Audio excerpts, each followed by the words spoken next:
Hi everybody, Aaron Portzon here, Allison Lukian there. Back in Nationwide Arena tonight, the Blue Jackets lose 4-1 to the Edmonton Oilers.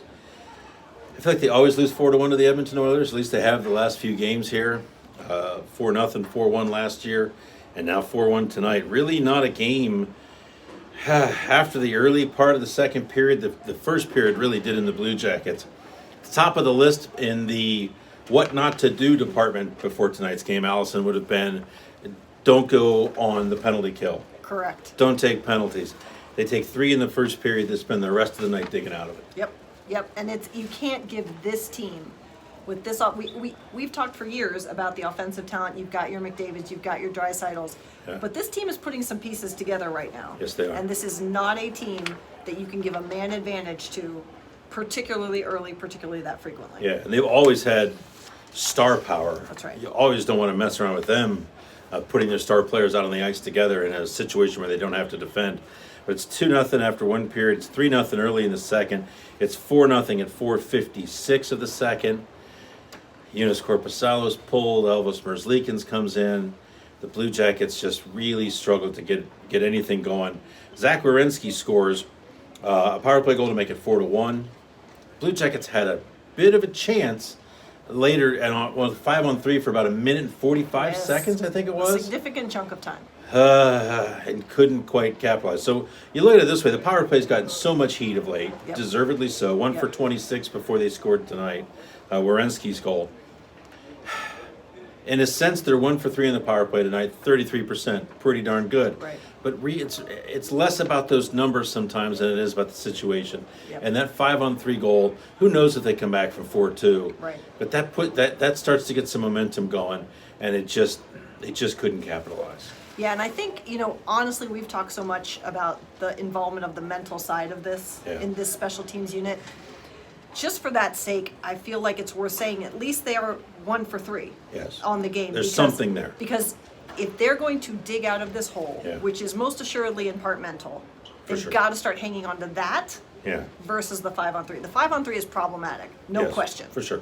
But at least there wasn't a ton of chase. I mean, previous power plays, even in Philadelphia, they're chasing the puck to the other end of the ice. At least there is some improvement. It's not where it needs to be, don't get me wrong. Yeah. But there are some positives to look at here.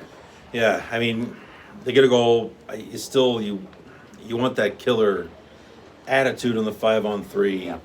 And I feel like they had some looks. You have to have looks. It's a 5-on-3. You have to have zone time. It's 5-on-3. But there's still sort of a little bit of that apprehension about just really pounding it through. Yep. And it's just not there. I thought they had some opportunities to shoot more than they did. Yes, I agree. But again, this game is about the power play, but really it's about how awful their start was. Let's just be honest with that. Right. And that's surprising to me. It's surprising to John Tortorella, who sometimes is reluctant to admit that he is surprised by something. But you think about how upset they were after the performance in Philadelphia. They gave up 5 goals in the third period. To then drag that same kind of performance into this game tonight, 3 penalties, 2 of them in the neutral zone, way away from the action. And to fall so far behind like this, and he used one word for it, urgency. That's what's lacking. Are you seeing that as well? Yeah, and what really stood out to me, I mean, we know Edmonton's a fast team. We know about their offensive firepower. I was surprised to see something that's been a hallmark of this team's game for years, which is the breakout struggle so mightily. Yeah. And Seth Jones said that was self-inflicted. It was. The Jackets were losing battles on the boards. We're not talking about anything that this team can't do here. And if you can't even get the puck out of your own zone, I mean, the struggles are even larger than they already were. Yeah. This felt at times like an Eastern Conference team. When you think about what the tendencies have been drawn through the years. Like an Eastern Conference team trying to play a team from the Wild Woolly West. Yeah. And the Wild Woolly West just blowing them off the puck. And I thought the Blue Jackets reacted to stuff tonight rather than dictated. This is very much a dictate team. I agree. Needs to be. If you're looking for a bright spot, I think Elvis Merzlikins coming in. Yes. And he didn't allow anything. It's a mop-up role, okay, no pressure. He looked as confident and as positionally sound as he has looked.